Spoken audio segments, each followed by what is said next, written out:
एक बादशाह को शिकार करने का बहुत शौक था।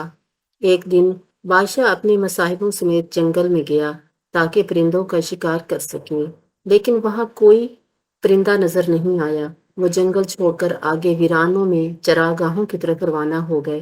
रास्ते में कई पहाड़ियां और नदियां भी आईं, जिनको उन्होंने अबूर किया, लेकिन उन्हें कोई परिंदा नजर नहीं आया। आखिर दोपहर के वक्त वो एक बहुत बड़ी चरागाह में पहुंचे। ये इतना बड़ा मैदान था जिसकी हद नजर नहीं आ रही थी। मैदान के ऐन दरमियान में एक बड़ा घना सायादार दरख्त खड़ा था। बादशाह और इसके मसाहिब बेअख्तियार दरख्त की तरफ बढ़ते चले गए और दरख्त की ठंडी छांव में बैठकर सुस्ताने लगे। अगरचे वो बहुत थक चुके थे, लेकिन आदि शिकारियों की तरह इनकी निगाहें अब भी दरख्त की शाखों में बैठे किसी परिंदे को ढूंढ रही थीं। अचानक बादशाह की नजर एक नीलकंठ पर पड़ी, जो दरख्त की सबसे नीची शाख पर बैठा हुआ था। नीलकंठ को देखते ही बादशाह ने अपने एक मुसाहिब को इशारे से हुक्म दिया कि इसे शिकार करे। इशारा पाते ही इसका मुसाहिब खड़ा हो गया और गुलेल से इस नीलकंठ की तरफ पत्थर फेंका, जो निशाने पर लगा और नीलकंठ बादशाह के सामने आ गिरा। बादशाह ने नीलकंठ को पकड़कर एक मुसाहिब के हवाले किया कि वो इसे ज़िबा करे। ज्यों ही चाकू नीलकंठ की गर्दन के करीब आया, अचानक नीलकंठ के मुंह से निकला, ए अजीम बादशाह, मुझे मत मारिए। मैं आपका फायदा चाहता हूँ। अगर आप मुझे मार देंगे तो तमाम उम्र पछताएंगे। मुझे मारकर आपको क्या मिलेगा? मैं तो बहुत ही छोटा हूँ और मुझे मारने से आपको कोई फायदा हासिल नहीं होगा। नीलकंठ को इंसानों की तरह बोलता देखकर बादशाह बहुत हैरान हुआ। वो नीलकंठ की बात सुनकर बोला, ए नीलकंठ, तुम तो बोल भी सकते हो। नीलकंठ ने जवाब दिया, ए अजीम बादशाह, जान की अमान पाऊं तो अर्ज करूं। मेरी गुजारिश को ध्यान से सुनिएगा। मैं तो आपकी यहाँ आमद का बरसों से इंतजार कर रहा था कि आप तशरीफ लाएं तो मैं आपको अपने परदादा का वो पैगाम पहुंचाऊं जो वो आपके लिए छोड़ कर गए थे। मेरे परदादा ने मरने के बाद आपके लिए एक बहुत बड़ा हीरा छोड़ा था, जो आपके टखने के बराबर था। इनकी ख्वाहिश थी कि वो हीरा आपके हवाले किया जाए, इसलिए मैं अरसे से आपका मुंतजिर था। अगर मैं ऐसा ना कर सकता तो मेरा ज़मीर हमेशा मुझे मलामत करता रहता।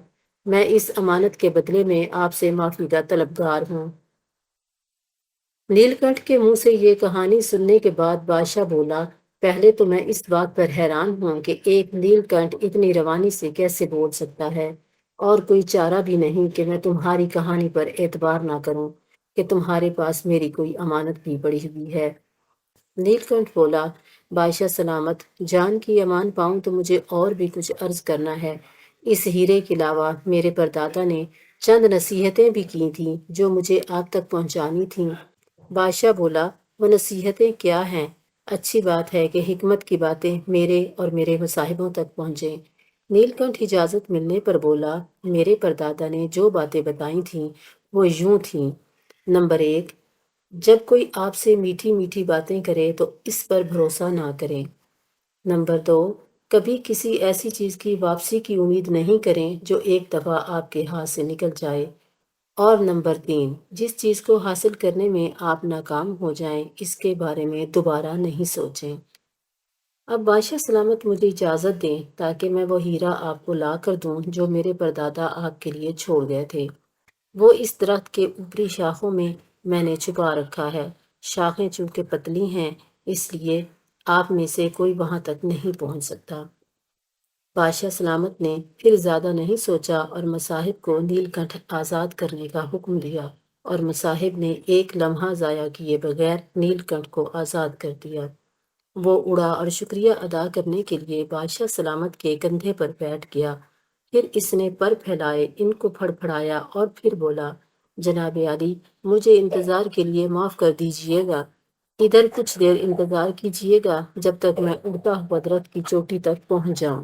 फिर वो उड़ता हुआ दरख्त की सबसे ऊंची शाख पर जा बैठा। अब वहां तक पत्थर भी नहीं पहुंच सकते थे। वो एक शाख पर जाकर मज़े से बैठा हुआ था। उधर बादशाह और मसाहिब इंतजार करते रहे कि कब नीलकंठ हीरा लेकर वापस आता है, लेकिन लगता था कि नीलकंठ अपना वादा भूल चुका है। वो तो शाख पर बैठा झूलता रहा। हीरा लाने की बात तो बहुत दूर की थी।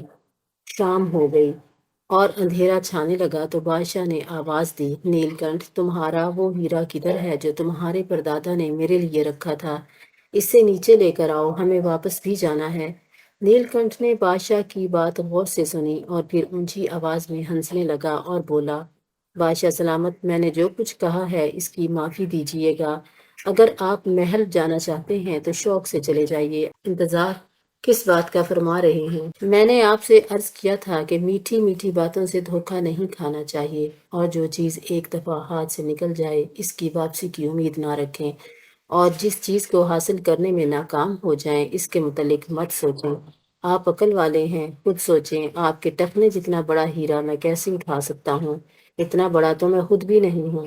میں نے تو ہیرے کی کہانی اپنی جان بچانے کے لیے گھڑی تھی۔ آپ نے اس پر اعتبار کیا اور مجھے آزاد کر دیا۔ اب میں آپ کی دسترس سے باہر ہوں۔ میرے الفاظ کو یاد رکھیے گا، ان چیزوں کی واپسی کی امید مت رکھیں جنہیں آپ ایک دفعہ کھو چکے ہیں۔ جناب عالی، اب محل کی طرف روانہ ہو جائیے، اس سے پہلے کہ اندھیرا چھا جائے۔ انہوں نے افسردگی سے مصاحبوں کو واپس روانگی کا حکم دیا۔ نیل کنٹھ نے انہیں جاتے دیکھا اور پھڑپڑاتا ہوا اڑ گیا۔